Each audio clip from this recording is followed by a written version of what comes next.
Shalom Bapak Ibu, saudari sekalian, sahabat geni yang dikasihi Tuhan. Hari ini tanggal 6 Juni 2022, marilah kita bersama-sama merenungkan firman Tuhan dari bacaan Injil Yohanes bab 19 ayat 25 sampai dengan 34. Bersama saya William Hidayat dari PDKK Santo Yosef, Kepundung, Denpasar, Bali, dengan tema renungan warisan yang terindah. Inilah Injil suci menurut Yohanes. Dimuliakanlah Tuhan.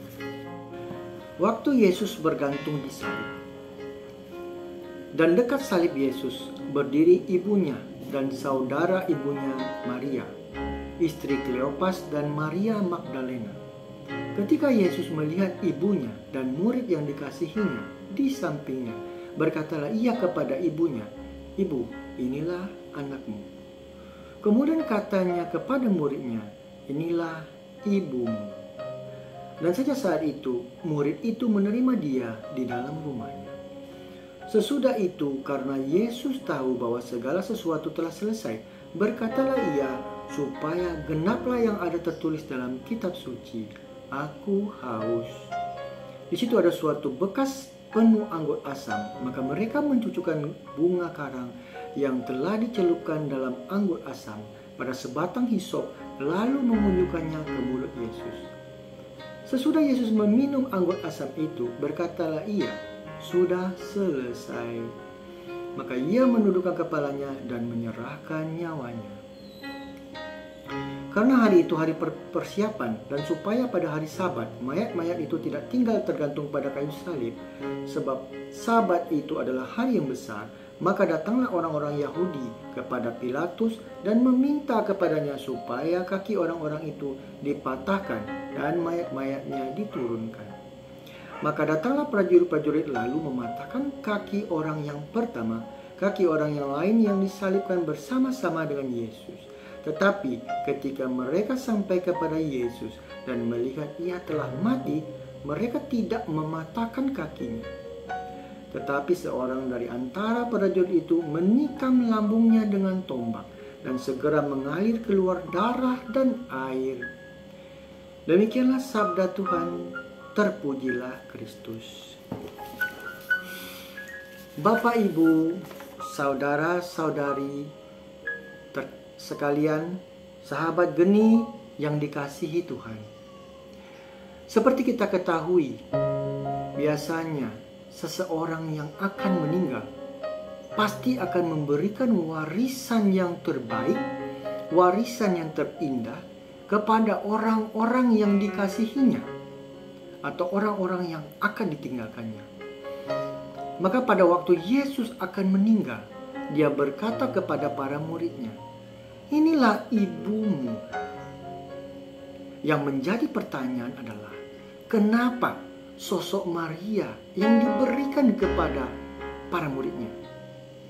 Jawabannya adalah agar para murid Yesus pada waktu itu bisa belajar meneladani Bunda Maria mengenai ketaatan, kesetiaan, dan keberanian, di mana Bunda Maria tetap berdiri tegak di saat murid-murid yang lain ketakutan dan lari meninggalkan Yesus yang sedang menderita di kayu salib.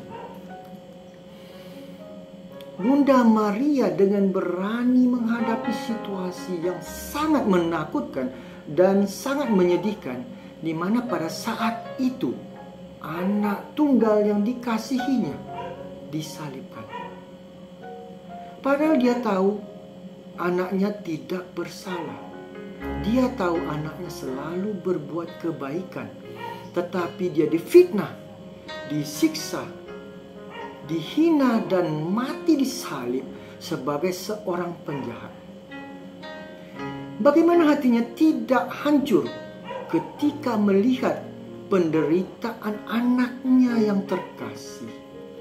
Tetapi dalam kehancuran dan kesedihan hatinya, Bunda Maria tetap tegar dan kuat menghadapi situasi yang amat sulit pada saat itu.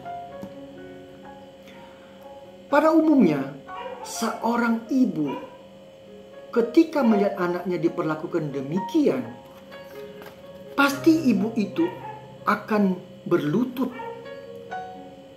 dan menangis keras. Tapi tidak demikian dengan Bunda Maria.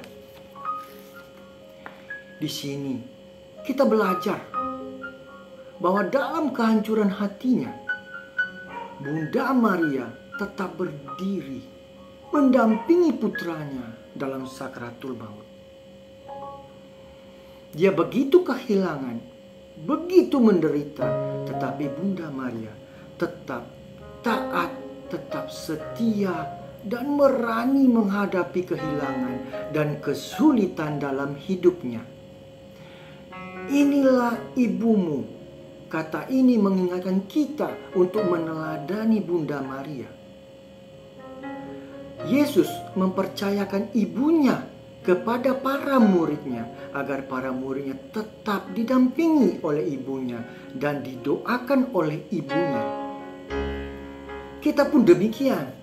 Kita harus belajar dan percaya bahwa Bunda Maria selalu mendampingi kita, mendoakan kita dalam setiap kesulitan hidup kita. Nah, sudahkah hidup kita sejalan dengan teladan Bunda Maria? Kita sebagai murid Yesus dan juga sebagai putra-putri Maria, kita juga bisa meneladani Bunda Maria dengan merefleksikan diri. Mungkin pada saat ini kita pun sedang mengalami kehancuran. Mungkin kita kehilangan orang yang disayangi atau orang yang dicintai, saudara, teman. Mungkin juga kita mempunyai kekhawatiran dalam menjalani kehidupan yang tidak menentu ini, atau sedang berada di dalam keterpurukan ekonomi. Untuk itu, marilah kita belajar dari teladan Bunda Maria, bagaimana menyikapi hal-hal yang terjadi dalam kehidupan kita. Belajar dari Bunda Maria untuk tetap taat, tetap tegar, tetap rendah hati, tetap mengandalkan Tuhan, tidak protes kepada Tuhan, dan menyerahkan seluruh hidup kita dalam rencana Tuhan.